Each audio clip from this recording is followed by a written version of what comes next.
डीपीबीज में अगर आपने क्वेश्चंस किए हो तो आपको वहां पर दिया हुआ है सारा कि कौन सा थिक्सोट्रॉपिक के अंदर किस किस टाइप के एग्जांपल्स आते हैं, है ना। तो वहां से आप चीजों को रटते हुए चलेंगे। वो रटने वाली चीजें हैं। समझने वाली चीजें क्या थी कि ये आपकी जो न्यूटोनियन इक्वेशन है, न्यूटन ने अपने एक्सपेरिमेंट के दौरान जो दिया था, इस इक्वेशन को सेटिस्फाई करने वाले जितने भी फ्लूइड है वो न्यूटोनियन फ्लूइड कहलाते हैं। अगर न्यूमेरिकल आएगा तो आपका इसी इक्वेशन पर बेस्ड न्यूमेरिकल आता है। लास्ट क्लास में हमने न्यूमेरिकल भी सॉल्व किए थे, तो मैंने आपको बताया था कि किस तरीके से न्यूमेरिकल के अंदर ये इक्वेशन अप्लाई होगी, है ना। जिन भी दो लेयर्स के बीच में आप इक्वेशन लगा रहे हैं, जैसे आपका फर्स्ट पॉइंट यहाँ है, सेकंड पॉइंट यहाँ पर है, तो इन दोनों सरफेसेस के बीच में जो वेलोसिटी का डिफरेंस है वो तो du ले लो, और इन दोनों के बीच का जो गैप है वो आप dy ले लो, है ना। तो du डिवाइड बाय dy, इसका नाम क्या था, व्हाट वाज द नेम, इसका नाम था वेलोसिटी ग्रेडियंट भी कहलाता है। ग्रेडियंट का मतलब स्लोप होता है, तो ये वेलोसिटी को रिप्रेजेंट करने वाला स्लोप है। इसके अलावा ये रिप्रेजेंट करता है रेट ऑफ शियर स्ट्रेन को। कैसे आया था ये, आपने बोला था एक्स डायरेक्शन में जो वेलोसिटी का चेंज है वो एक्स डायरेक्शन में dx divided by dt multiplied by division में dy है। तो dx डिवाइड बाय dy आपका शियर स्ट्रेन बना था। तो shear strain divided by time वाली जो टर्म है ये रेट ऑफ शियर स्ट्रेन कहलाती है ना। तो यहां से मैंने आपको बताया था इसको क्या कहते हैं, इसको क्या कहते हैं, what is the name for this, इसको कहते हैं विस्कोसिटी, इसको कहते हैं डायनेमिक विस्कोसिटी, और इसको कहते हैं कोएफिशिएंट ऑफ विस्कोसिटी, है ना। तीन नाम यहाँ पर इसको हमने दिए थे। एक और टर्म हमने डिफाइन की थी म्यू डिवाइडेड बाय रो, वो क्या थी, वो थी काइनेमेटिक विस्कोसिटी, है ना। काइनेमेटिक विस्कोसिटी हमने म्यू डिवाइड बाय रो करके यहाँ पर डिफाइन किया था, है ना। तो डेफिनेशंस थी ये, इनकी हमने यूनिट्स भी देखी थी। What is the unit for viscosity, viscosity की जो यूनिट है वो पॉइस है, ये सीजीएस यूनिट है। सीजीएस में कन्वर्जन कैसे करते हैं, न्यूटन का डाइन वगैरह हो जाता है, वो मैंने आपको कल बताया था। और एक फाइनल एक रिजल्ट आया था कि 10 पॉइस जो होता है वो किसके बराबर होता है, वो 1 न्यूटन सेकंड पर मीटर स्क्वायर के बराबर होता है, ठीक है। और यहाँ पर आपने इसको देखा था, तो मैंने आपको बोला था कि यहाँ पर जब आप यूनिट रखते हैं तो वो स्टॉक्स कहलाती है सीजीएस यूनिट के अंदर, जो कि सेंटीमीटर स्क्वायर पर सेकंड होता है ना। सेंटीमीटर स्क्वायर पर सेकंड काइनेमेटिक विस्कोसिटी की क्या है, यूनिट है, जिसको आप शॉर्ट में क्या कहते हैं, स्टॉक्स कहते हैं ना। तो स्टॉक्स ये कहलाता है। तो यहाँ हमने डिस्कस किया था। इसके अलावा हमने बेसिक डेफिनेशन यूज की थी। हमने बोला था स्पेसिफिक वेट क्या होता है, जब भी कोई क्वांटिटी के आगे स्पेसिफिक लग जाता है तो वो क्वांटिटी मेजर तो होती है लेकिन किसी न किसी चीज के रेस्पेक्ट में होती है, मास या फिर वॉल्यूम या फिर एरिया, इस तरीके की टर्म आपको डिवीजन में फिर देखने को मिलती है। तो वेट डिवाइडेड बाय, इसकी डेफिनेशन में क्या था, वेट डिवाइडेड बाय वॉल्यूम था।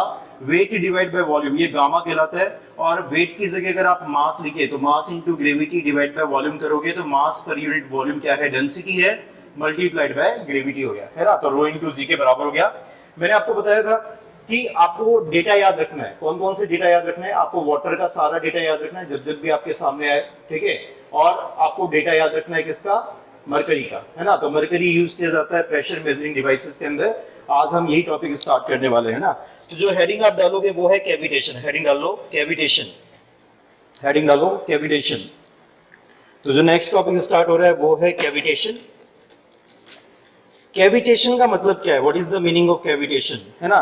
आप जो रटी रटाई डेफिनेशन है वो तो आप मुझे बाद में बताओगे। सबसे पहले मैं आपसे पूछ लेता हूँ कैविटेशन होता क्या है, what is the cavitation, cavitation क्या होता है, हाँ कैविटेशन क्या होता है, कैविटेशन क्या होता है, नहीं पता। कैविटेशन मतलब सड़ना, ये किसने बताया, सड़ना तो नहीं होता। कैविटी का मतलब तो जगह बन जाना होता है, जैसे दांतों में कैविटीज का होना, है ना। हाँ, और बताओ कैविटेशन। अगर आप ना अभी जैसे गर्मी का टाइम चल रहा है तो यहाँ पे कूलर्स वगैरह जब चलते हैं, है ना, कूलर चलते हैं तो कूलर की पंखुड़ियों को देखा है कभी आपने, जब नया आता है तो बिल्कुल साफ साफ ब्लेड होती है। जैसे जैसे वो पुराना होता जाता है उसकी ब्लेड्स पर आपने गड्ढे देखे होंगे, गड्ढे देखे, ब्लेड्स के ऊपर गड्ढे, है ना। कैविटेशन का मतलब यही होता है। होता क्या है बेसिकली कि जब पानी में, बहते हुए पानी में अगर प्रेशर रिड्यूस हो जाए तो होता क्या है, बहते हुए पानी में अगर प्रेशर रिड्यूस हो जाए तो रिड्यूस होने के कारण वेपर्स फॉर्म हो जाती है, ठीक है। एयर बबल्स वहां पर फॉर्म हो जाते हैं। पानी में कई सारी डिसॉल्व गैसेज होती है, तो डिसॉल्व गैसेज वो बाहर निकल करके आ जाती है जब प्रेशर रिड्यूस होता है ना। प्रेशर रिड्यूस होने के कारण डिसॉल्व गैसेज बाहर आ जाती है। जैसे आप पानी बॉईल होता है ना, वैसे समझो आप पानी बॉईल होता है तो आप बोलते हो कि पानी बॉईल किस टेम्परेचर पर होता है, बॉइलिंग टेम्परेचर किसको कहते हैं, कि जब आप गर्म करते करते पीवी बराबर एनआरटी गर्म करेंगे तो लिक्विड फेज से जब वो गैसेस फेज की तरफ जा रहा होता है तो यहां पर जो एयर जो वाटर वेपर्स जो बनती है वो बाहर कब निकलेगी, जितना वो प्रेशर बाहर निकालने के लिए वो लगा रहा है, अगर उससे ज्यादा प्रेशर अगर ऊपर से आ रहा है यानी कि एटमॉस्फेरिक प्रेशर अगर ज्यादा है तो क्या वो बाहर निकल पाएगा, क्या नहीं निकल पाएगा। तो जैसे ही ये जो प्रेशर बना वेपर्स का एटमॉस्फेरिक प्रेशर से बढ़ जाता है तो ये जो लिक्विड होता है वो वेपर्स की फॉर्म में बाहर निकल जाता है। जिस टेम्परेचर पर ये घटना होती है उसको बॉइलिंग टेम्परेचर कहते हैं। देखो सिमिलर टाइप के कंसेप्ट है, ध्यान से सुनो मेरी बातों को। तो हुआ क्या कि प्रेशर जब रिड्यूस होता है तो होता क्या है कि जो गैसेस होती है वो इजीली बाहर निकल जाती है। वाटर में से जैसे वाटर वेपर बाहर निकल रही है वैसे ही प्रेशर अगर कैसा है, प्रेशर अगर कम है तो वो जो वेपर्स होती है जो वो गैसेस है जो पानी में डिसॉल्व कंडीशन में है वो बाहर निकल जाएगी। कब हुआ ये, जब लो प्रेशर आपको मिला कहीं किसी जोन पर, जब लो प्रेशर आता है तो उस टाइम पर ये घटना हो जाती है। लेकिन ये जो डिसॉल्व गैसेस है पानी में बहते हुए पानी में आगे की तरफ जाएगी, आगे की तरफ जाएगी। सोचो जरा, इमेजिन करो आपका क्या था, यहां पर जो पानी आ रहा था ये लो प्रेशर जोन में आया, मान लेते हैं ये लो प्रेशर जोन है, और यहां पर जब वो आगे की तरफ जब गया तो यहाँ पे काफी सारे जो है यहाँ पे इस तरीके से एयर बबल्स यहाँ पर आगे की तरफ जा रहे हैं। जो भी गैस वगैरह थी ठीक है उसके बबल्स यहाँ पर फॉर्म हो जाएंगे। आप सराउंडिंग में तो पानी ही पानी है और ये क्या है, एयर पार्टिकल्स है ना, वो गैस पार्टिकल्स है, आप ऐसा बोल सकते हो। आगे जाकर के जब ये हाई प्रेशर जोन में जाता है ना, जब ये हाई प्रेशर जोन में जाता है तो होता क्या है कि जो ये एयर बबल्स वगैरह जो यहाँ पर फॉर्म हुए हैं ये इन दीवारों पर टकराते हैं, या जो भी रास्ते में जो दीवार मिलेगी उसको उस पर टकराएंगे और टकरा करके फूटेंगे। तो जिस भी सरफेस पर ये टकराते हैं उस सरफेस पर गड्ढे कर देते हैं। उस घटना को क्या कहते हैं, कैविटेशन कहते हैं। कैविटेशन समझ में आ गया। कैविटेशन का मेन कारण क्या है, लो प्रेशर जोन का आना। तो जैसे ही लो प्रेशर जोन आता है ये गैसियस पार्टिकल्स है या फिर जो एयर बबल्स है यहाँ पर फॉर्म होते हैं, बहते हुए पानी के साथ आगे जाते हैं, फिर जैसे ही हाई प्रेशर जोन आता है तो ये फटते हैं और जिस भी सरफेस पर ये फटेगा वहां गड्ढे कर देगा। इस चीज को क्या कहते हैं, कैविटेशन कहते हैं। बात समझ में आया, ठीक है। तो कूलर वगैरह में भी जो पानी वानी जो साइड्स में आता है तो वो टकराता है, ठीक है। High pressure low pressure zone आता है तो पानी की बूंदे जब टकराती है उस जगह पर तो वो इंपैक्ट डालती है और गड्ढे कर देता है पंखुड़ियों पर, है ना। टर्बाइंस वगैरह के अंदर भी ये इंपॉर्टेंट होता है, वहां पे भी ब्लेड्स आती है तो कैविटेशन की फिनोमिना वहां पर भी लगती है। बात समझ में आ गई, ठीक है, नोट करो। तो पूरी इमेजिनेशन क्लियर है क्या कि कैविटेशन किसको कहते हैं। कि लो प्रेशर जोन आया, जो गैस वहां पर डिसॉल्व कंडीशन में थी वो बाहर आ गई, बाहर आकर के फ्लो के साथ चल रही है। जब भी हाई प्रेशर जोन आएगा किसी न किसी सरफेस पर वो फटेगी, है ना। वो पार्टिकल्स जो थे, जो बबल्स बने थे वो फटेंगे, फटने के कारण वो गड्ढे कर देंगे सरफेस पर। इस चीज को कहते हैं कैविटेशन। समझ में आ गई बात, इन्हीं को आप टेक्निकल वर्ड्स में लिख लो, ठीक है, नोट करो। हेडिंग डाली हुई है कि वेपर प्रेशर एंड कैविटेशन, है ना, vapour pressure and cavitation, note करो। वेपराइजेशन किसको कहते हैं, a change from liquid to the gaseous state. Note करो, a change from liquid to the gaseous state is known as vaporization. A change from liquid to the gaseous state.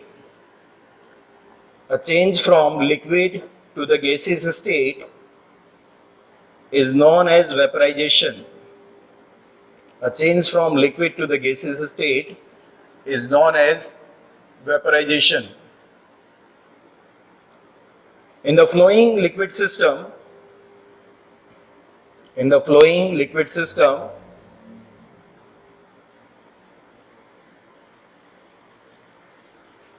if the pressure at any point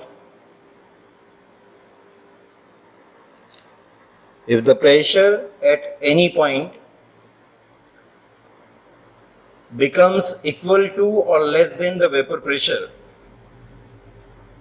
becomes equal to or less than the vapor pressure, becomes equal to or less than the vapor pressure, then the vaporization of the liquid starts. Then the vaporization of the liquid starts. The bubbles of these vapors, the bubbles of these vapors are carried by the flowing liquid the bubbles of these vapours, low pressure zone में था, pressure आपका काफी reduce हो गया, तो vapour pressure से भी ये कम चला गया, है ना। तो इस जगह पर बबल्स यहाँ पर जो बने थे वो फ्लोइंग लिक्विड के साथ आगे जाएंगे, ठीक है। फिर आगे की बात लिखो। The bubbles of these vapors are carried by the flowing liquid into the zone of high pressure, into the zone of high pressure, into the zone of high pressure where they collapse. तो high pressure zone में जाकर के वो collapse हो जाते हैं, ठीक है, collapse, and it gives rise to the high impact pressure, and it gives rise to the high impact pressure. और ये प्रेशर इतना ज्यादा होता है कि मटेरियल की सरफेस में गड्ढे पड़ जाते हैं, है ना। तो नोट करो, this pressure is so high, this pressure is so high that the material gets eroded. This pressure is so high that the material gets eroded and the cavities are formed. मतलब गड्ढे बन जाना cavity कहलाती है ना, सड़ना वड़ना कुछ नहीं होता। सड़ने के कारण कैविटीज बनती है वो खैर अलग चीज हो सकती है, लेकिन कैविटी का मतलब है गड्ढे पड़ जाना, जगह बन जाना, है ना। कैविटीज का मतलब ये है। आप यूज करते हो कैविटी वॉल, ब्रिक वॉल जो यूज की जाती है, तो उसमें भी कैविटी का मतलब जगह होता है कि आपने जगह दे दी बीच में कुछ, है ना। तो इंसुलेशन के लिए, हीट इंसुलेशन, साउंड इंसुलेशन के लिए कैविटी वॉल का यूज किया जाता है। बात समझ में आ रही है, ठीक है, नोट करो जरा। And the cavities are formed in them, this phenomena is known as cavitation, this phenomena is known as cavitation. तो कैविटेशन का कारण क्या है? आंसर होगा लो प्रेशर। लो प्रेशर होने की वजह से ही आपकी जो गैसियस पार्टिकल्स थे वो पानी में से निकल करके बाहर आ गए, ठीक है, और बाहर आने के बाद में वो एज ए एयर बबल वो आगे की तरफ जा रहे हैं, और जब भी हाई प्रेशर जोन आएगा वो मटेरियल पर जिस पर भी स्ट्राइक करेंगे तो वहां गड्ढे पड़ जाएंगे, ठीक है। इस घटना को क्या कहते हैं? कैविटेशन कहते हैं। बातें आगे समझ में सारी नोट करो। तो देखो ये जो मैंने डायग्राम बनाया था, मेरे दिमाग में जो चलता है, कूलर की पंखुड़ियां चलती है, उनसे आपको एक तो इमेज क्लियर रहती है कि क्या होता क्या है। मटेरियल की सरफेस पर गड्ढे पड़ जाना कैविटेशन कहलाता है। और ये होता क्यों है? गड्ढे कौन वहां पर जो है वहां पर क्रिएट कर रहा है? तो आंसर होगा कि जो एयर बबल्स बने थे वो फटेंगे, और फटते कभी जब हाई प्रेशर जोन में वो चले जाते हैं, है ना। तो फ्लोइंग लिक्विड के साथ में कई बार कंडीशन चेंज होती जाती है, कभी लो प्रेशर जोन आता है, कभी हाई प्रेशर जोन आता है। आप लोग सीखेंगे इस बात को भी, बर्नौली इक्वेशन से आप बड़े आराम से समझ जाएंगे कि प्रेशर घटता है बढ़ता है तो फिर क्या चीजें होती है ना। अभी तो आगे चलते हैं, नेक्स्ट आप नोट करो। अगला टॉपिक है प्रेशर एंड इट्स मेजरमेंट। हाँ, उसमें भी ब्लेड्स वगैरह जो है वो खराब हो जाती है, रोड हो जाती है ना। हाँ, नहीं, वो आवाज आने के कई सारे कारण होंगे, वहां पे बेरिंग्स वगैरह भी होती है ना, जो वहां पे कनेक्शंस वगैरह होते हैं उनकी वजह से भी आवाज आती है। कई बार वो आवाज आने का कारण ये भी होता है कि जैसे मिट्टी वगैरह जो है पानी के साथ बह करके जा रही है तो वो ब्लेड्स पर स्ट्राइक होती है, तो उसकी वजह से भी आती है। एयर लेने के केस में हाँ आप बोल सकते हो, ठीक है। हाँ चलो अभी आप ध्यान देना जरा। ऐसा करते ये टॉपिक तो स्टार्ट कर देते हैं, फिर लास्ट क्लास में जो हमने कंसेप्ट लिए थे उसके क्वेश्चंस भी देखेंगे ना, तो उसके क्वेश्चंस देखने स्टार्ट करेंगे, ठीक है। हमने लास्ट क्लास में कंसेप्ट लिए थे सरफेस टेंशन वाला, है ना। इसके अलावा हमने लिया था कैपिलरिटी, तो इनके क्वेश्चंस भी हम करेंगे ना। पहले नया टॉपिक स्टार्ट कर देते हैं, हेडिंग डालो pressure and it's measurement. What is pressure? What is pressure? Pressure किसको कहते हैं आप? प्रेशर कभी भी निकालना हो बड़े आराम से निकाल देते हैं, फोर्स डिवाइड बाय एरिया। कितना फोर्स कितने बड़े एरिया पर लग रहा है वो प्रेशर कहलाता है। मैंने आपको बताया था लॉन्गिट्यूडिनल स्ट्रेसेस एक ही डायरेक्शन में स्ट्रेस लगती है, शियर में आपका एरिया में स्ट्रेस लगती है, और प्रेशर आपका 3D में लगता है ना। यानी कि वॉल्यूमेट्रिक स्ट्रेस जो होती है उसको क्या कहते हैं? प्रेशर कहते हैं, है ना। तो ध्यान दो, प्रेशर निकालने का तरीका आपका ये हो सकता है कि प्रेशर जो होगा वो फोर्स डिवाइडेड बाय एरिया होगा। ये इक्वेशन कब लगा सकते हैं आप? ये इक्वेशन तभी लगती है जब आपका फोर्स कैसा हो? कांस्टेंट हो। अगर फोर्स कांस्टेंट है, ठीक है, तब आप ये इक्वेशन लगा सकते हैं, ठीक है। तो pressure is equal to force divided by area, this is the equation. Note करें जरा। The fluid pressure at a point, if the force is uniformly distributed, if the force is uniformly distributed, है ना, constantly distributed है अगर force, तो आप इस equation का यूज कर सकते हैं, है ना। If the force is uniformly distributed over the entire area, if the force is uniformly distributed over the entire area, then the pressure at that point is given by force divided by area. Then the pressure at that point is given by force divided by area. What is the unit of pressure? नजर आ रही है क्या unit of pressure? Force की unit है Newton, और area को आप metre square बोल देते हो, न्यूटन पर मीटर स्क्वायर, है ना। This is the unit of pressure. मुझे एक चीज बताना जरा, अगर आप ग्रेविटी से मल्टीप्लाई ना करो फोर्स निकालते समय, तो यूनिट क्या कहलाती है फिर? किलोग्राम फोर्स, है ना। तो आप इसी चीज को ऐसे भी रिप्रेजेंट कर सकते हैं कि फोर्स में आपका एक्सेलरेशन भी आता है, मास इनटू एक्सेलरेशन आता है। सिर्फ मास ले लिया जाए तो आप बोल सकते हो kilogram force per unit area, मतलब पर मीटर स्क्वायर, तो ये भी आपकी प्रेशर की यूनिट है। लेकिन अगर मान लो ये भी ऑप्शन में दे रखी हो और दूसरा आपको ऑप्शन में एक और आपको दिया हुआ Newton per metre square, better कौन सा है? न्यूटन पर मीटर स्क्वायर, क्योंकि फोर्स मास इनटू एक्सेलरेशन होता है। ये तो एक तरीका होता है फोर्स बताने का कि फोर्स जो है इतने मास के कारण जो आ रहा है, मतलब ग्रेविटी से मल्टीप्लाई करना और बाकी है अभी, है ना। तो इस वजह से इसको इस तरीके से भी शो किया जाता है। नोट कर लो, pressure is equal to force divided by area if the force is uniformly distributed over the entire area. तब आप इस इक्वेशन को लगा सकते हैं, ठीक है। नोट किया? इसकी यूनिट लिख लो, इसकी यूनिट है किलोग्राम फोर्स पर मीटर स्क्वायर। तो डेफिनेटली इस यूनिट में अगर आपको फोर्स दिया हुआ है, प्रेशर दिया हुआ है, इसका मतलब ग्रेविटी से मल्टीप्लाई नहीं हो रहा है ना। तो ग्रेविटी से मल्टीप्लाई करोगे तब जाकर के न्यूटन में कन्वर्ट होगा, न्यूटन पर मीटर स्क्वायर में आएगा, इस बात का ध्यान रखना, ठीक है। और इसकी एक और यूनिट क्या बता रहा हूं मैं आपको, यूनिट आप लिख सकते हैं Newton per metre square. Newton पर एमएम स्क्वायर कर दो, न्यूटन पर सेंटीमीटर स्क्वायर कर दो, न्यूटन पर मीटर स्क्वायर कह दो, है ना। Basically force divided by area वाली यूनिट, ठीक है। नोट करो।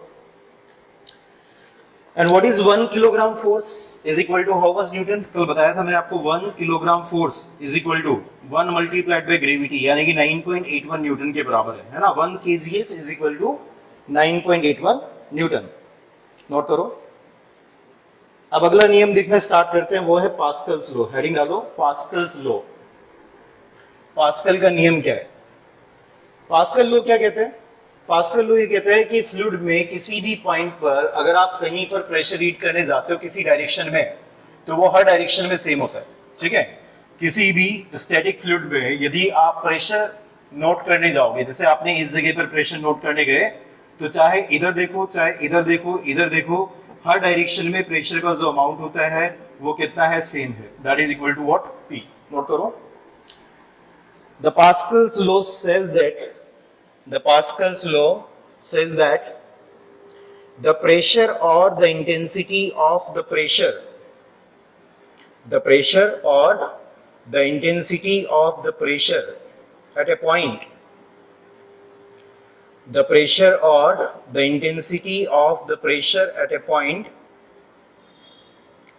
in the static fluid, static को अंडरलाइन कर लेना है ना, static fluid की कंडीशन है ये।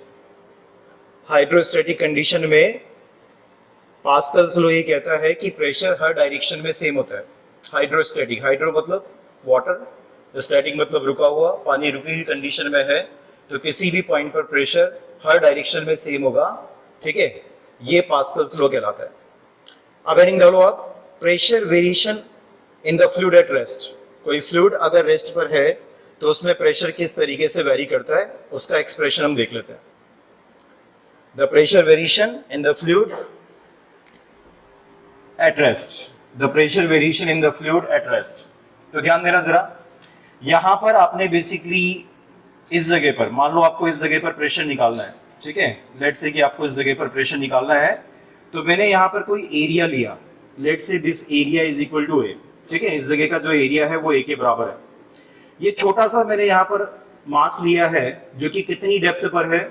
टॉप से, यानी कि जो फ्री सरफेस है, जो फ्री सरफेस है वहां से कितनी डेप्थ पर है? Z डेप्थ पर है।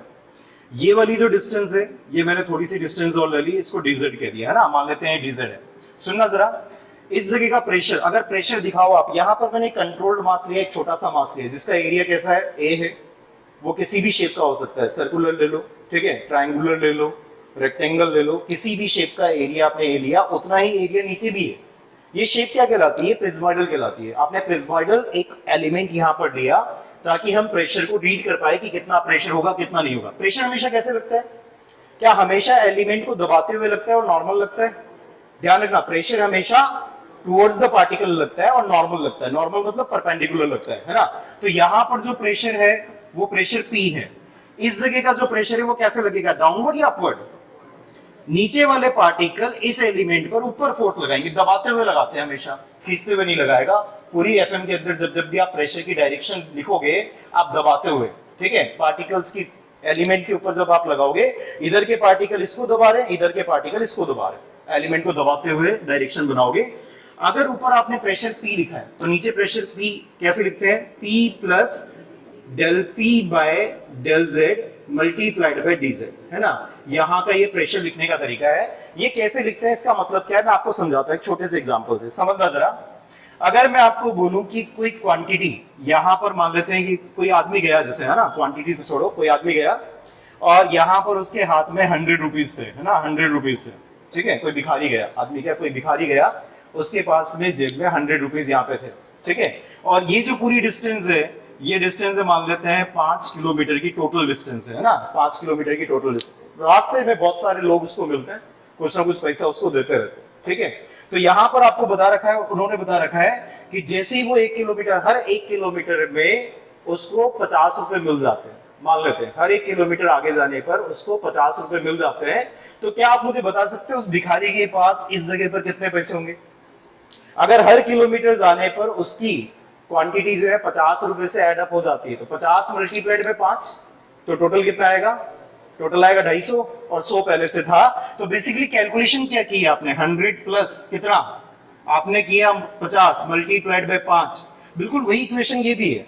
अगर मैं बोल दूं कि 100 का प्रेशर अगर इस जगह पर लग रहा है, और जो प्रेशर की जो रेट ऑफ चेंज है, ये भिखारी को मिलने वाला पैसा ही तो था जो पर किलोमीटर के अंदर उसको मिल रहा था, तो प्रेशर की जो रेट ऑफ चेंज है वो 50 है मान लो, ठीक है, और उसको 5 किलोमीटर अगर टोटल ज्यादा है तो फाइनली प्रेशर इतना हो जाएगा। तो किसी भी क्वांटिटी में आप ये रिलेशन लगा सकते हैं, ये मैथ्स है, प्योर मैथ्स है। बात समझ में आ रही है? तो जैसे कभी वेलोसिटी में लगाता हुआ नजर आऊंगा, अगर वेलोसिटी अगर इधर u है इस तरफ जाते हुए, तो यहाँ पे u plus del u by del z multiplied by dz हो जाएगा। एक तरीके से p की जगह आपने 100 रखा है यहाँ पर, ठीक है, del p by del z वो कितना था? 50 था। कितना टोटल गया?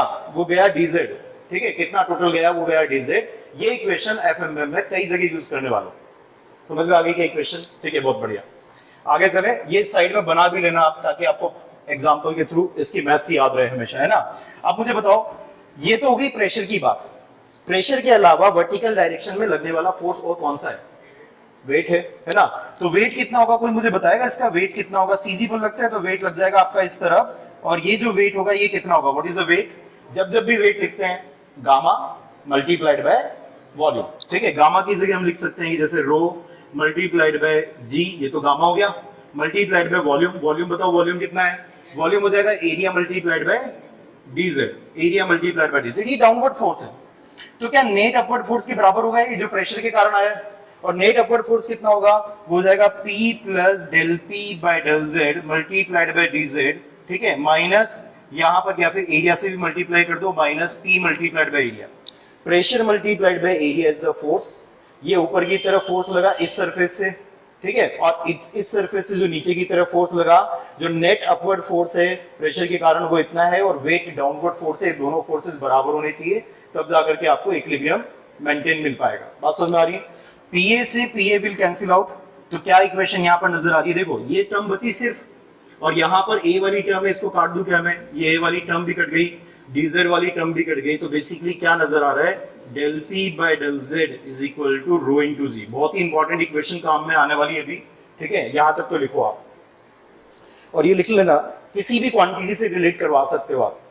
यहाँ जो एग्जांपल दिया, आप मैथ्स को समझ लो इस जगह पर किस तरीके से मैथ्स को लिखो। सुनो ध्यान से, ये एक एलिमेंट लिया, ये पूरा फ्लूइड है, ठीक है, कोई भी फ्लूइड ये हो सकता है जिसकी डेंसिटी रो है। सारे लोग इधर वापस सुनो, इसमें मैंने एक एलिमेंट लिया और एलिमेंट का एरिया मैंने ए लिया। जैसा एलिमेंट ऊपर था वैसा ही एलिमेंट मेरा नीचे भी है ना, टोटल एलिमेंट, इसका एरिया क्रॉस सेक्शन सेम है, यानी कि ये प्रिज्मोइडल फिगर मैंने लिया। आप चाहें तो सर्कुलर बना लो इसको, ठीक है। लेकिन मैं कह रहा हूं कि मैंने कोई भी एक रैंडम एरिया ले लिया और यहाँ पर एक प्रिज्म बना दिया, dz इसकी हाइट है। प्रिज्म किसको कहते हैं? जिसका एरिया कांस्टेंट रहे उसको प्रिज्म कहते हैं, है ना। तो ये जो मैंने बनाया था इसमें मैंने फोर्स इक्विलिब्रियम लगाया। दो ही तरीके के फोर्सेस हमने कंसीडर किए यहाँ पे, एक तो प्रेशर फोर्स और दूसरा ग्रेविटेशनल फोर्स, है ना। तो प्रेशर फोर्स कैसे, प्रेशर कैसे लगता है? हमेशा एलिमेंट की तरफ लगेगा हमेशा। तो ऊपर वाले जो पार्टिकल्स थे उसने एलिमेंट की तरफ प्रेशर लगाया, नीचे वाले पार्टिकल्स ने ऊपर लगाया। ऊपर वाले को P लिखा, नीचे वाले को P plus del P by del Z multiplied by dz लिखा। ये समझ में आया क्या? ठीक है। अब आपने क्या किया, आपने यहाँ फोर्स इक्विलिब्रियम लगा दिया वर्टिकल डायरेक्शन में। आप यदि इस इक्वेशन को नहीं समझे तो आप ऐसे कर सकते हो, अगर ये मेरी y डायरेक्शन है तो y डायरेक्शन में summation of fy is equal to 0 लगाया है मैंने। तो आप ऐसे बोल सकते हो y डायरेक्शन में जैसे p इंटू a प्लस हो जाएगा, माइनस ये वाली फिगर आएगी माइनस साइन के साथ मल्टीप्लाइड बाय, और वेट भी नीचे की तरफ लग रहा है तो प्लस करके लिख देंगे, बराबर 0 कर देंगे, तो इक्वेशन आपकी ये बन जाएगी, the total force in the y direction equals to 0। ठीक है, तो उससे फाइनली इक्वेशन आ गई del p by del z is equal to rho into z। मैंने बताया था मैथ्स की कई सारी छोटी छोटी बातों को मैं इस सब्जेक्ट में पढ़ाऊंगा आपको, और फिर दूसरे सब्जेक्ट्स में आएगी तो मैं बोल दूंगा एफएम में मैं डिटेल में पढ़ाता हूँ, वहीं से हम कंसेप्ट देखेंगे, वहां डायरेक्ट लिखेंगे। फिर दूसरे सब्जेक्ट्स में कई सारी सब्जेक्ट्स में कुछ खास बातें होती है जो सब्जेक्ट में तो बहुत डिटेल में आती, बाकी सब्जेक्ट में हम फटाफट निकल जाते हैं। ठीक है, तो ध्यान से समझो। बहुत ही शानदार तरीका था इसको लिखने का, है ना। अभी बहुत सारे इस टाइप की क्वेश्चंस मिलेगी आपको, फिजिक्स और मैथ्स को समझते हुए चलेंगे।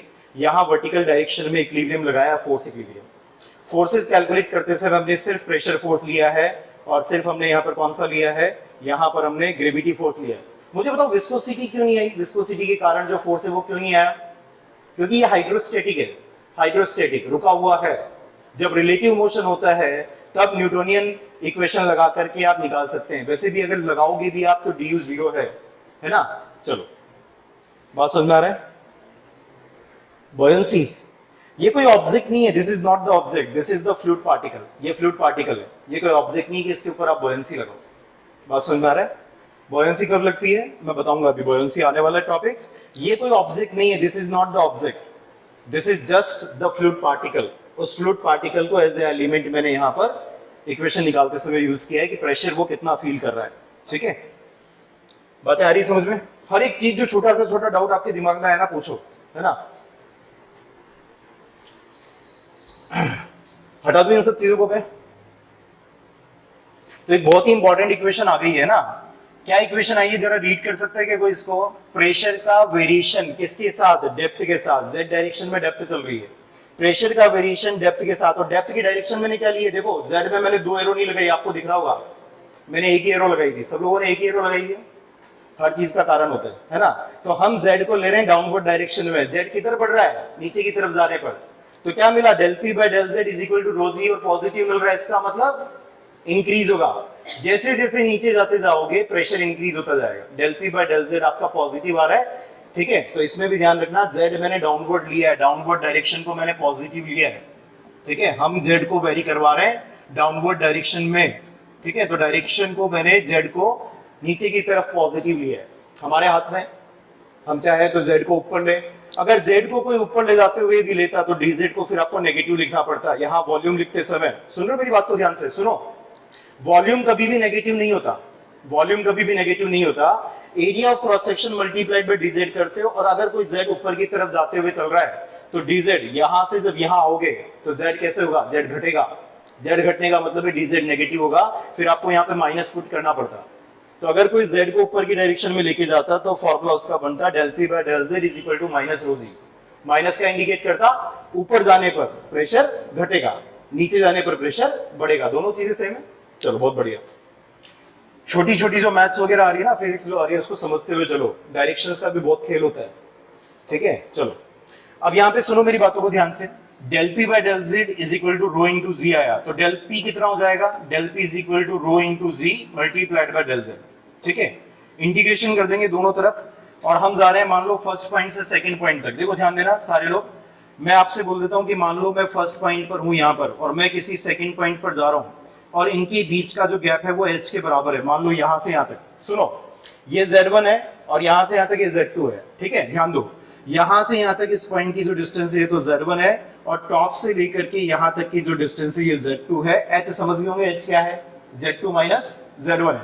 अगर मैं इन दो पॉइंट्स के बीच में अगर यहां पर मैं इसको इंटीग्रेट कर दूं तो p1 माइनस p2 निकाल सकते हैं या p2 minus p1, p2 minus p1 is equal to rho G multiplied by z2 minus z1, इसको लिख देंगे रो जी h। बात समझ में आ रहा है? तो जब आप सेकंड पॉइंट पर आ गए तो सेकंड पॉइंट पर जो प्रेशर है फर्स्ट पॉइंट से ज्यादा है, कितना ज्यादा है, रो जी एच ज्यादा है। दिख रहा होगा आपको, P2 is equal to P1 यानी कि फर्स्ट पॉइंट पर प्रेशर प्लस रो जी एच।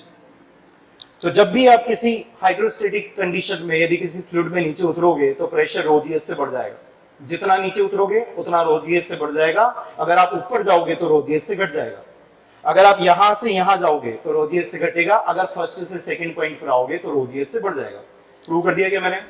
छोटी सी बात को प्रूव कर दिया, ठीक है। इसको यूज करेंगे हम अच्छे से। आगे जाके आपके वॉर्टेक्स फ्लो वगैरह आएंगे, है ना, वॉर्टेक्स फ्लो, घूमता हुआ पानी, ठीक है, घूमता हुआ पानी, उसको कहते हैं रोटेटरी मास। जैसे आपके किचन के सिंक में होता है, मोशन होता है ना, पानी घूमते हुए उस होल में से निकल जाता है, तो उसको कहते हैं vortex flow, free vortex flow वो कहलाता है। वॉशिंग मशीन के अंदर फोर्स वॉर्टेक्स फ्लो कहलाता है। तो पानी जब घूमता है तो प्रेशर का वेरिएशन रेडियल डायरेक्शन में भी होता है। अभी हमने प्रेशर का वेरिएशन सिर्फ जेड डायरेक्शन में देखा है, जब मैं वो टॉपिक पढ़ाऊंगा तो प्रेशर का वेरिएशन रेडियल डायरेक्शन में भी आपको बताऊंगा। बात समझ में आ रहा है?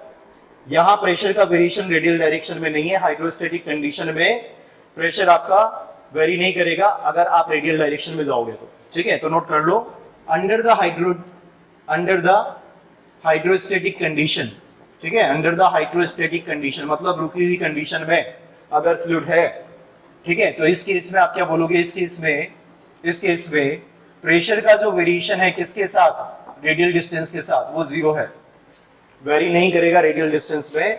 यानी कि अगर आप यहां पर सुनो मेरी बातों को ध्यान से, अगर मैं फर्स्ट पॉइंट पर रहूं फिर मैं सेकंड पर चला जाऊं या थर्ड पे चला जाऊं, तो अगर फर्स्ट सेकंड और थर्ड तीनों सेम हॉरिजॉन्टल लाइन में है यानी कि तीनों की फ्री सरफेस से डेप्थ बराबर है, तो इन तीनों जगह पर प्रेशर बराबर होगा। लेकिन कब, हाइड्रोस्टेटिक कंडीशन में। बात समझ में आ रही है? लिख लो, है ना, ये वाली जो डेप्थ है ये आपकी Z1, Z2 और Z3 बराबर है।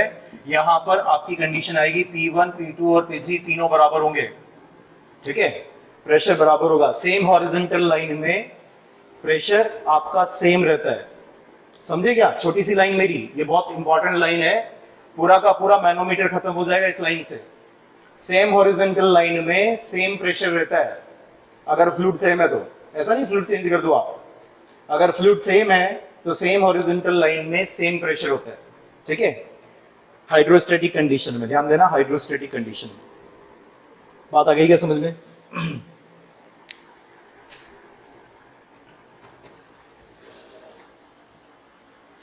नेक्स्ट लिखो, the absolute gauge atmospheric and the vacuum pressure. Absolute gauge atmospheric and the vacuum pressure, absolute gauge atmospheric and the vacuum pressure। कई सारे सब्जेक्ट्स में हम गेज प्रेशर वगैरह इनकी बात करते हुए नजर आएंगे, तो इस टॉपिक को ध्यान से समझ लेना, ठीक है, कि गेज प्रेशर क्या होता है, एटमॉस्फेरिक प्रेशर क्या होता है। सुनो जरा, अगर मैं आपसे पूछूं कि ये जो पॉइंट आपको नजर आ रहा है, पॉइंट मार्क कर देता है ना ताकि सब लोगों को नजर आए, ये पॉइंट मैंने मार्क कर दिया, मैं आपसे पूछूं कि इसकी हाइट बताओ, इसकी हाइट कितनी है, बताओ जरा इसकी हाइट कितनी है। सर्विंग में भी सेम कंसेप्ट आएगा, सर्विंग में आप लेवलिंग वगैरह करते हो तो सेम कंसेप्ट आता है। लेवलिंग का मतलब है वर्टिकल डायरेक्शन के मेजरमेंट्स लेना, है ना। चलो मुझे ये बताओ जरा, इसकी ऊंचाई कितनी है, व्हाट इज द ऊंचाई ऑफ दिस पॉइंट, इस पॉइंट की ऊंचाई कितनी है? इन्होंने बोला कि सर कहां से मेजर करना चाहते हो, रेफरेंस पॉइंट क्या है आपका। अगर मैं बोल दूं कि ये जो इसका बोर्ड का जो आपको ये बॉर्डर नजर आ रहा है, इससे ऊंचाई कितनी है, तो यहां से यहां तक फीता लगा लेंगे, मेजर हो जाएगा। अगर मैं बोलूं कि फ्लोर से बताओ, तो इस पॉइंट से लेकर के फ्लोर तक फीता लगाएंगे, तो चीज वही है, लेकिन इसको मेजर कहां से किया है, उसका रेफरेंस अलग अलग होने के कारण इसका आंसर अलग अलग होगा। बात समझ में आ रही है? तो सेम कंसेप्ट प्रेशर वाले टॉपिक में कैसे अप्लाई होगा, ध्यान से सुनना, है ना। मैंने जो हेडिंग डलवाई आपको लिख लिया कि सब लोगों ने, absolute pressure, atmospheric pressure, gauge pressure and vacuum pressure. अब सारे लोग सिर्फ बोर्ड पे देखो, है ना, सिर्फ बोर्ड पे देखो सारे लोग ध्यान दो। ये है मेरी जीरो प्रेशर लाइन, है ना, zero pressure line. What is the meaning of zero pressure line? Complete vacuum, complete vacuum, zero gravity जहां पर होती है, कंप्लीट वैक्यूम, कुछ भी नहीं है वहां पे, ना प्रेशर नहीं है वहां पे, एब्सोल्यूट जीरो प्रेशर है यहाँ पे, जीरो प्रेशर, ये है एब्सोल्यूट जीरो प्रेशर, है ना। यहां पर अगर मैं एटमॉस्फेरिक प्रेशर की बात करूं तो एटमॉस्फेरिक प्रेशर सब जानते हैं कि कितना होता है? What is the atmospheric pressure, बताना जरा, किसी को पता है एटमॉस्फेरिक प्रेशर कितना होता है? जीरो तो नहीं होता। अगर आप एब्सोल्यूट टर्म्स में बात करें कि एटमॉस्फेरिक प्रेशर कितना होता है, what is the absolute atmospheric pressure? ठीक है, एटमॉस्फेरिक प्रेशर 1.01 इंटू 10⁵ पास्कल, यानी कि न्यूटन पर मीटर स्क्वायर। क्या ये एटमॉस्फेरिक प्रेशर होता है? ठीक है, this is equal to what, newton per metre square आप कहते हैं, या फिर इसी को आप क्या बोलते हैं, इसको पास्कल कहते हैं, बात बराबर है। ठीक है, ध्यान दो। और भी कई सारे तरीके होते हैं जिससे एटमॉस्फेरिक प्रेशर आप बताते हैं। ठीक है, चलो सबसे पहले एटमॉस्फेरिक प्रेशर की बात कर लेते हैं सारी, फिर उसके बाद में आगे बढ़ेंगे। एटमॉस्फेरिक प्रेशर जिस डिवाइस से आप मेजर करते हो उस डिवाइस का नाम क्या है? उसका नाम है बैरोमीटर। ठीक है, एटमॉस्फेरिक प्रेशर जिस डिवाइस से आप मेजर करते हैं उसका नाम है barometer. Barometer is used for measuring the atmospheric pressure. ठीक है, ध्यान दो। बैरोमीटर होता कैसा डिवाइस है? ठीक है, सिंपल सा डिवाइस है। जैसे आपके पास में यहाँ पर ये लिक्विड सरफेस है और लिक्विड मान लो वाटर है, और यहाँ पर आपने एक ट्यूब लगा रखी है ना, this is the tube. Tube को खुली मत रखना ऊपर से, कैसे रखना, इसको पैक रखना, है ना।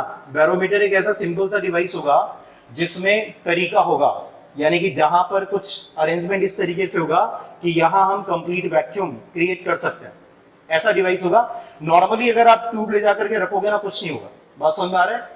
लेकिन अगर आपने जैसे नॉर्मली ट्यूब रखी, आपने जो आप टेस्ट ट्यूब यूज करते थे ना केमिस्ट्री लेबोरेटरी में, वो टेस्ट ट्यूब ली और उसको ऐसे रखा, तो ऐसा नहीं कि पानी ऊपर चढ़ जाएगा, नहीं चढ़ेगा। ठीक है, क्यों नहीं चढ़ेगा? क्योंकि वहां पर अंदर जब आपने उसको ऐसे करके उल्टा रखा तो वहां एटमॉस्फेरिक प्रेशर है, वहां जीरो प्रेशर नहीं है। तो यहां पर अगर आप सरफेस पर रखोगे तो ये अंदर वाली सरफेस पर भी ऊपर की तरफ से एटमॉस्फेरिक प्रेशर, बाहर से भी एटमॉस्फेरिक प्रेशर, तो क्या ये दबेगी क्या किसी जगह पर? नहीं दबेगी। अगर मैंने बैरोमीटर यूज किया तो वहां पर ये प्रेशर कितना हो जाता है?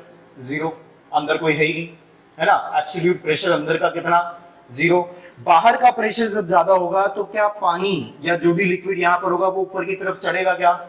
ये ऊपर की तरफ चढ़ेगा। और अगर यहाँ पर जो लिक्विड है, अगर आपने वाटर लिया तो ये कितनी हाइट तक ऊपर चढ़ता है? आंसर होगा 10.3 मीटर ऑफ हाइट तक ऊपर चढ़ता है। तो ये जो प्रेशर था इसने इस पानी को कितना ऊपर चढ़ा दिया है? 10.3 मीटर की हाइट तक ऊपर चढ़ा दिया। ध्यान दो, ये हो गया मेरा फर्स्ट पॉइंट, ये हो गया मेरा सेकंड पॉइंट, है ना। फर्स्ट और सेकंड पॉइंट के बीच में आप हाइड्रोस्टैटिक कंडीशन बन गई है क्या? जितना पानी को चढ़ना था चढ़ गया, अब एक जगह पर जाकर के रुक जाएगा, इक्विलिब्रियम आ जाएगा। ठीक है, तो इक्विलिब्रियम कब आया? 10.3 मीटर की हाइट पर आया। ये फर्स्ट पॉइंट है, ये सेकंड पॉइंट है। क्या हाइड्रोस्टैटिक कंडीशन में है क्या? तो फर्स्ट से जब सेकंड पर जाएंगे तो प्रेशर बढ़ जाता है क्या? सेम लिक्विड में अगर आप नीचे की तरफ जाते हो तो प्रेशर बढ़ जाता है। तो P1 माइनस P2 यदि आप करें, है ना, P2 माइनस P1 यदि करें तो किसके बराबर होगा? ρgh के बराबर होगा। P1 कितना है बताओ? P1 कितना है? एब्सोल्यूट टर्म्स में जीरो। और P2 कितना होगा? यहाँ का प्रेशर और यहाँ का प्रेशर बराबर है क्या? मैंने बताया सेम हॉरिजॉन्टल लाइन में, सेम लिक्विड में प्रेशर सेम होता है। नीचे उतरते हो तो प्रेशर बढ़ता है, ρgh से ऊपर जाते हो तो प्रेशर घटता है। तीन स्टेटमेंट दे दिए मैंने आपको, ध्यान से सुनो वापस। सेम लिक्विड में अगर आप नीचे जाओगे तो प्रेशर बढ़ता है।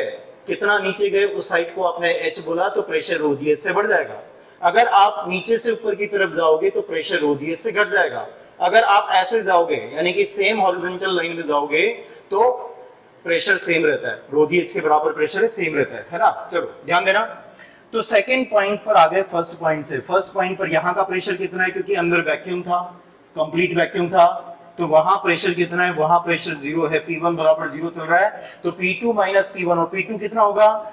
यहाँ प्रेशर और यहाँ प्रेशर बराबर है 2 और 3 पर, और यहाँ प्रेशर कितना है? Atmospheric pressure. तो इसको लिख सकते हैं P this is equal to, अगर पानी लिया आपने तो पानी की density 10⁻³ multiplied by gravity 9.81 multiplied by height 10.3 metre का वाटर कॉलम बना था।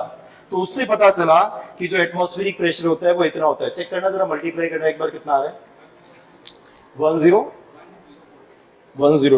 ठीक है, कुछ इतना बताया इन्होंने 1.01, सेम क्वांटिटी आ गई 1.01 into 10⁵ newton per metre square. अब आप लोग मुझे जवाब दे सकते हो क्या, अगर मैं पानी की जगह मरकरी यूज करूं तो कितनी हाइट आएगी, निकाल सकते हैं क्या? क्योंकि एटमॉस्फेरिक प्रेशर तो सेम है ना, तो एटमॉस्फेरिक प्रेशर की जगह तो इतना लिख देंगे, और पानी की जगह मरकरी यूज कर रहे हो तो मरकरी की डेंसिटी है इतनी, सब लोग जानते हैं ना, मरकरी की डेंसिटी है इतनी, multiplied by 9.81 multiplied by H, किसका, मरकरी का, एच ऑफ एच जी। तो आप एच ऑफ एच जी ऐसे निकाल सकते हैं। कई सारे लोग अगर ये डेटा जानते हैं तो यहां से भी निकाला जा सकता है, जब आप वाटर के लिए यूज कर रहे हो तो rho water G multiplied by H water करो, और जब आप मरकरी यूज कर रहे हो तो rho H G multiplied by G multiplied by H, किसका, एच जी वाले का, क्योंकि प्रेशर ये कितना है, एटमॉस्फेरिक प्रेशर ही तो है। तो जब आपने पानी यूज किया था इक्वेशन में, आपने पानी वाला डेटा यूज किया, जब आप मरकरी यूज करें तो मरकरी वाला डेटा यूज करें, तो अगर आपको हाइट में रिलेशन चाहिए तो यहां से मिल जाएगा, है ना। तो अगर आपको मरकरी की हाइट चाहिए होगी तो यहां पर आपको रिलेशन मिल जाएगा, एच डब्ल्यू जो मिला था यानी कि 10.3 मीटर, अगर आप एमएम में चाहते हो तो 10⁻³ ये एमएम में आया, divided by rho H G, और रो डब्ल्यू का रेशो कितना, 13.6, ठीक है। तो यहां से देखना जरा 760 आ रहा है क्या, 760 mm ऑफ एचजी के बराबर होता है। इस वजह से बोलते हैं आप कि जो प्रेशर होता है एटमॉस्फेरिक प्रेशर वो 760 mm ऑफ एचजी के बराबर है, 760 mm ऑफ एचजी, है ना। लिख दो जरा इसको भी, this is 760 mm of Hg. तो 760 लिखोगे तो mm में लिखा, सेंटीमीटर में लिखोगे तो 76 सेंटीमीटर ऑफ एचजी, ठीक है। एचजी का मतलब है मरकरी, तो मरकरी के 76 सेंटीमीटर के कॉलम के बराबर वहां पर क्या होगा, प्रेशर होगा, ठीक है। ये कौन सा प्रेशर है, ये एटमॉस्फेरिक प्रेशर है।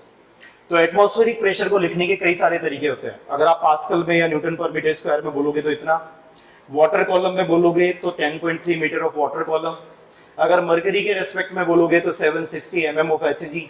और इसके अलावा यहाँ पर बैरोमीटर डिवाइस यूज किया है PATM निकालने के लिए, तो PATM भी एक यूनिट है, एटमॉस्फेरिक प्रेशर यूनिट, 1 ATM। तो PATM को 1 ATM भी कहते हैं, इसको 1 बार भी कहते हैं, बार का मतलब बैरोमीटर, ये शब्द भी याद रखना आप, ठीक है। जब आप सोइल में भी पढ़ोगे आइसो बार्स पढ़ोगे आप वहां पे, बार का मतलब है प्रेशर, बार कहां से आया, बैरोमीटर से आया, ठीक है। तो 1 bar is the unit of 1 atmospheric pressure, ठीक है। एटमॉस्फेरिक प्रेशर की यूनिट को 1 बार कहते हैं या 1 ATM कहते हैं, और इसी को आप लिख सकते हैं 1.01 into 10⁵ newton per metre square, इसी को आप लिख सकते हैं, ठीक है। This is equal to 10.3 metre of water column, ठीक है। इसी को आप लिख सकते हैं 760 mm ऑफ एचजी। बात समझ में आ गई क्या? और आपको शायद पता होगा कि 1 टॉर किसको कहते हैं, 1 टॉर इज इक्वल टू, ठीक है, वो होता है आपका 1 mm ऑफ एचजी, ठीक है, 1 mm ऑफ एचजी। 1 टॉर जो होता है वो 1 mm ऑफ एचजी के बराबर होता है, ये भी एक प्रेशर की यूनिट है, टॉर भी एक प्रेशर की यूनिट है, 1 torr is equal to 1 mm of Hg. अगर आप एटमॉस्फेरिक प्रेशर में कन्वर्ट करवाओगे तो कितना होगा, ये 1 ATM is equal to 760 mm of Hg. तो 1 mm ऑफ एचजी कितना होगा, 1/760, है ना। तो आप इसको लिख सकते हो 1/760 एटमॉस्फेरिक प्रेशर, ये भी आया अभी रिसेंटली एग्जाम में, है ना। तो ध्यान रखना 1 टॉर 1 mm ऑफ एचजी को कहते हैं, और 1 mm ऑफ एचजी से आप निकाल सकते हो, अगर आप एटमॉस्फेरिक प्रेशर में कन्वर्ट करवाओगे तो 1/760 हो जाएगा। बात आ गई क्या समझ में? सिंपल है। अब हम हमारे मेन मुद्दे वाली बात पर पहुंचते हैं, जो इस टॉपिक का मेन उद्देश्य है ना। बैरोमीटर मैंने आपको पूरा कंप्लीटली एक्सप्लेन कर दिया कि बैरोमीटर क्या होता है। अगर आप किसी भी तरीके से किसी ट्यूब के अंदर अगर आप वैक्यूम क्रिएट कर पाए तो बैरोमीटर की तरह काम कर जाएगा। और आप देखो जरा ध्यान से, 10.3 मीटर ऑफ वाटर कॉलम, अपना एक मंजिल जो इमारत होती है वो लगभग 3-3.5 मीटर, 3.5 मीटर मान लो, तो 10.3 मीटर यानी कि 3 मंजिल के बराबर इतना बड़ा आपको चाहिए होगा। सोचो जरा, अगर किसी एक्सपेरिमेंट में आप यूज कर रहे हो इसको, है ना, तो आप यदि एक्सपेरिमेंट बनाओगे तो वहां पे जो भी लेबोरेटरी होगी वो कैसी होगी, उसमें छत नहीं बनाएंगे, फिर 10.3 मीटर तो तभी मिलेगा। तो जनरली वाटर के साथ में आप काम नहीं करते हैं। जो प्रेशर मेजरिंग के लिए जो आप चीज यूज करते हो वो क्या है, वो है आपका मरकरी। मर्क्यूरी यूज किया जाता है क्योंकि वो हैवी लिक्विड होता है ना। मरकरी यूज किया जाता है क्योंकि वो हैवी लिक्विड होता है और आपको हाइट वगैरह कम मिलती है फिर, ठीक है। प्रेशर जब रीड करने जाओगे तो आपको हाइट कम मिलेगी। बात समझ में आ रहा है क्या? 1 मीटर इतना होता है, 1 मीटर से भी कम मिल रहा है, 76 सेंटीमीटर मिल रहा है सिर्फ, ठीक है। समझ पा रहे हैं आप? तो जितने भी प्रेशर मेजरिंग डिवाइसेस होती है जनरली मरकरी, वहां पर लिक्विड यूज किया जाता है। इनको हटा दूं क्या सबको? ये जो मैंने इक्वेशन अभी अभी लिखवाई ना आपको, ये वाली रो जी एच बराबर करके, ये कई बार एग्जाम में क्वेश्चन आया, एसएससी में भी आपको ऑब्जेक्टिव में मिलता रहता है। कभी आपको बता रखा है कि प्रेशर इतना है, या प्रेशर जो है, सोचो जरा कि अगर कभी आपको बोल दें कि किसी लिक्विड के अंदर pressure 2 metre of water column के बराबर है, और वाटर को रिप्लेस कर दे ऑयल से, और ऑयल की डेंसिटी दे दें, तो क्या आप हाइट निकाल सकते हो कि ऑयल में कितनी हाइट मिलेगी, है ना? किस हाइट पर जाकर के ऑयल में वो प्रेशर बराबर होगा? बस आपको दोनों तरफ से रोजीज बराबर करने होंगे। ठीक है, सुन रहे मेरी बात को ध्यान से? चलो,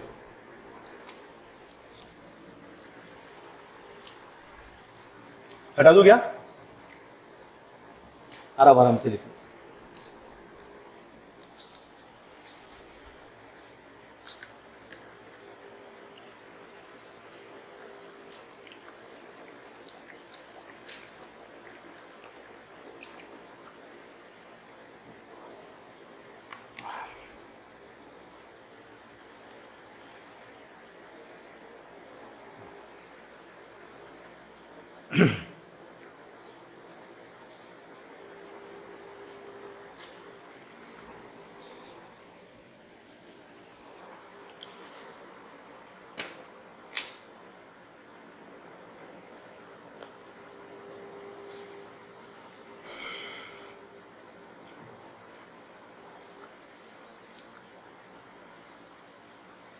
समझ में आ गई बातें सारी?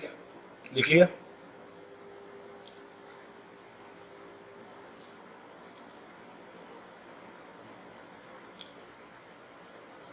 चलो, तो अभी हम अपने उसी टॉपिक को डिस्कस करते हैं। ठीक है, जिसके लिए मैंने आपको एग्जांपल दिया था कि वो पॉइंट की हाइट कितनी है ना, तो उस जगह पर चलते हैं। एटमॉस्फेरिक प्रेशर मैंने आपको बता दिया कि एटमॉस्फेरिक प्रेशर कितना होता है, बैरोमीटर डिवाइस से वो मेजर किया जाता है। डिफरेंट यूनिट्स मैंने उसकी आपको बता दी।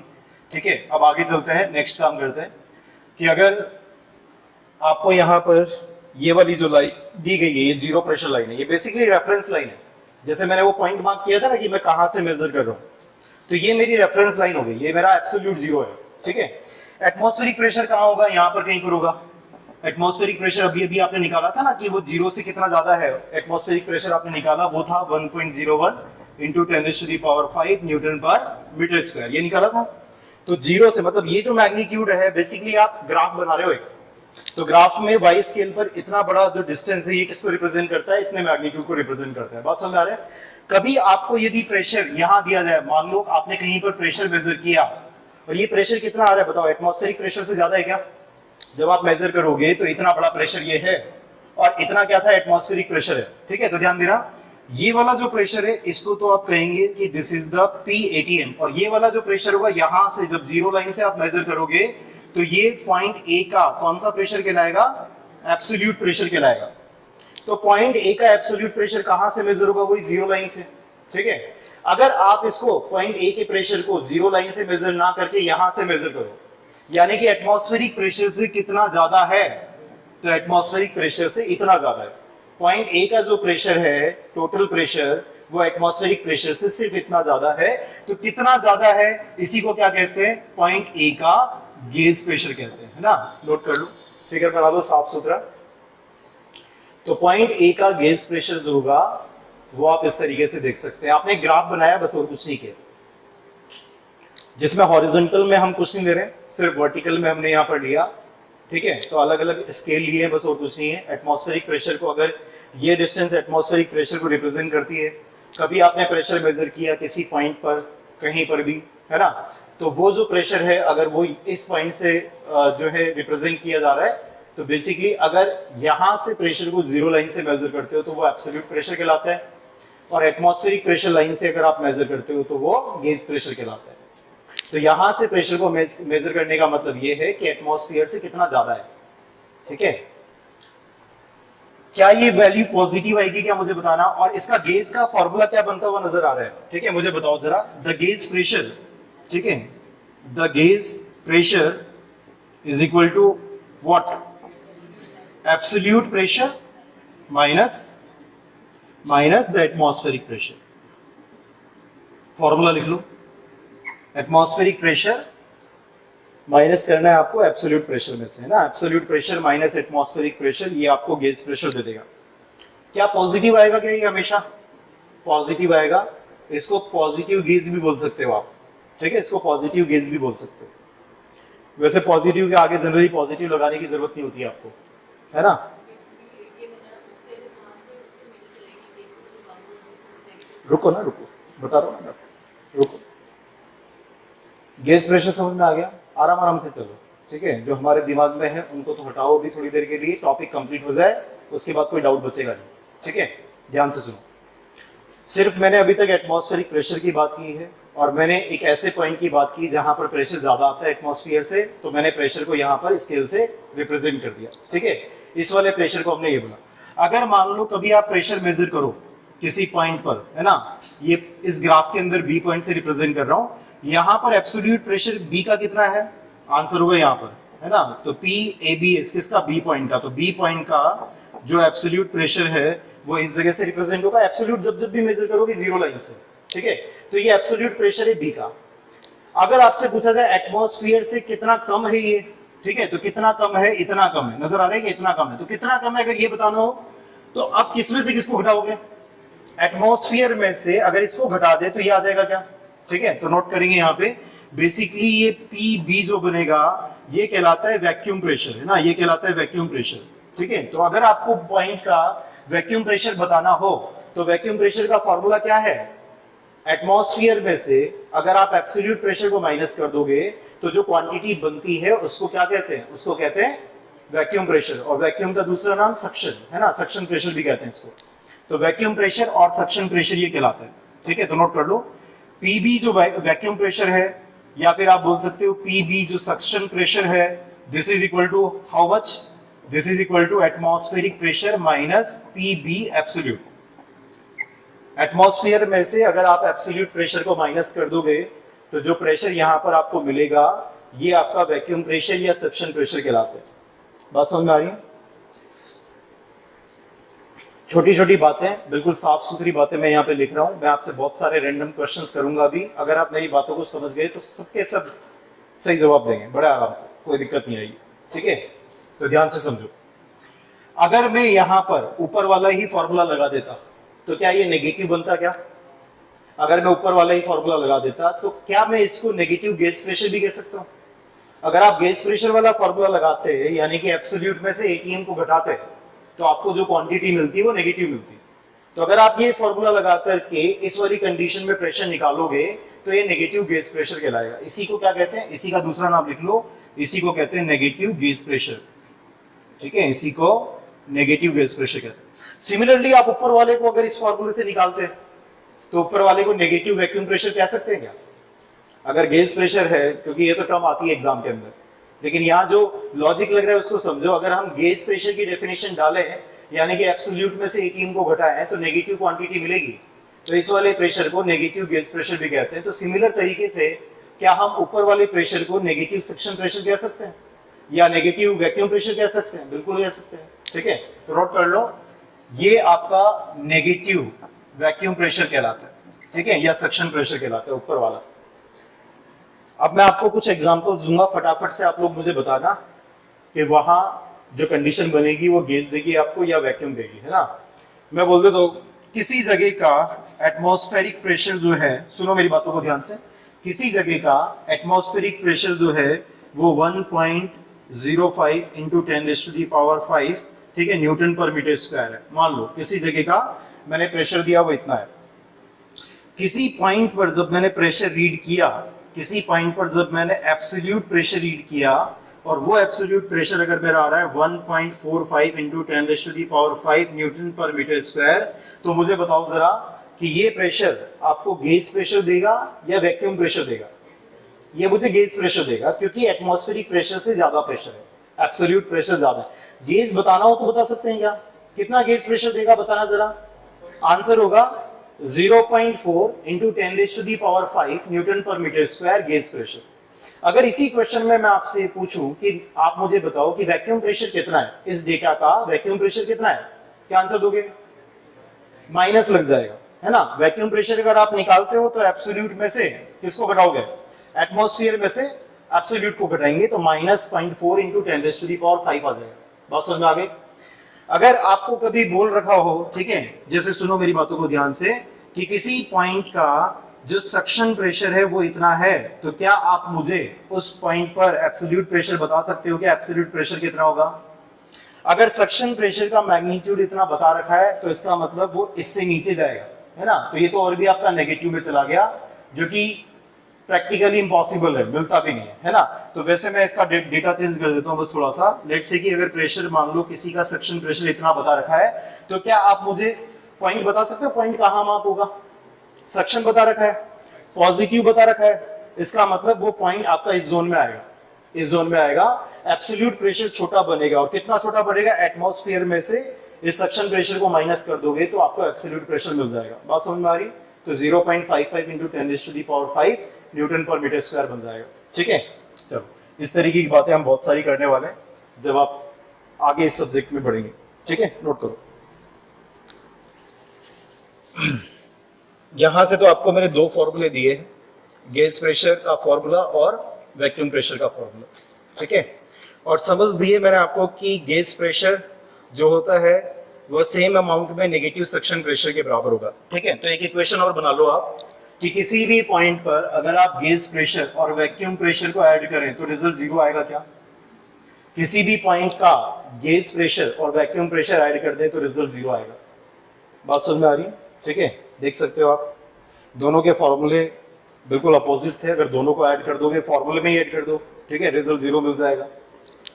किसी भी पॉइंट पर अगर आपको बोल दे गैस प्रेशर इतना है और उसी पॉइंट पर आपको वैक्यूम प्रेशर बता दे, तो वो दोनों जो होगा वो हमेशा जीरो होगा, यानी कि गैस प्रेशर और वैक्यूम प्रेशर हमेशा एक दूसरे के अपोजिट चलते हैं।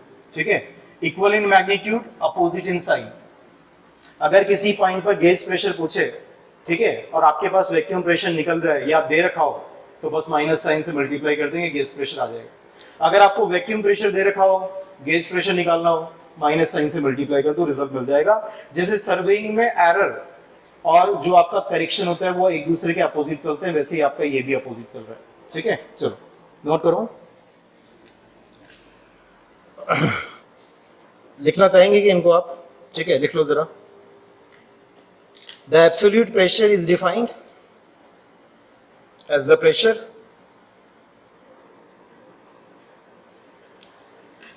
the absolute pressure is defined as the pressure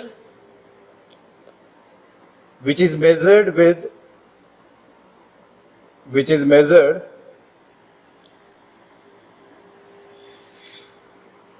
reference to the absolute vacuum pressure, which is measured with respect to the absolute vacuum pressure. Bracket में लिख दो जीरो प्रेशर लाइन, है ना, जीरो प्रेशर लाइन।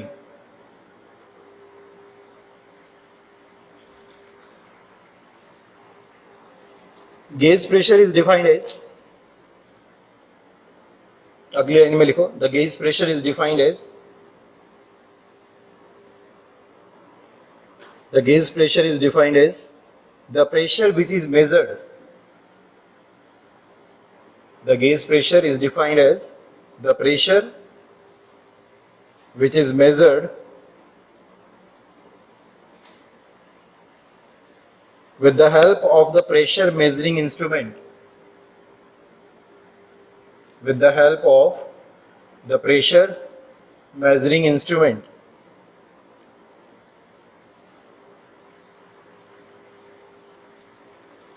और उसमें reference किसको लेते हैं? एटमॉस्फेरिक प्रेशर लाइन को, वहां से आप मेजर करते हुए ना, एटमॉस्फेरिक प्रेशर लाइन से। तो इसको लिखो, in which the atmospheric pressure is taken as datum. Datum का मतलब होता है reference line. In which the atmospheric pressure is taken as datum.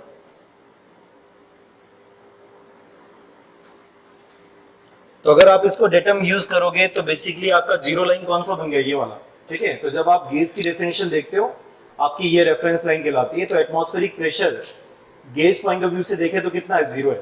ठीक है, अगर आपको इस पॉइंट का, इस जगह का आपको गेज प्रेशर बताना हो कि एटमॉस्फेयर से कितना ज्यादा है, तो आंसर होगा जीरो। ठीक है, तो नोट कर लो, in the gauge terms the atmospheric pressure is zero pressure. In the gauge terms, the atmospheric pressure is the zero pressure. In the gauge terms, the atmospheric pressure is the zero pressure.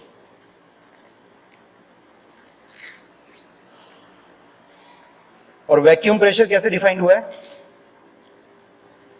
The pressure which is below the atmospheric pressure is the vacuum pressure, है ना, note करो. The vacuum pressure is defined as the pressure. The vacuum pressure is defined as the pressure which is below the atmospheric pressure.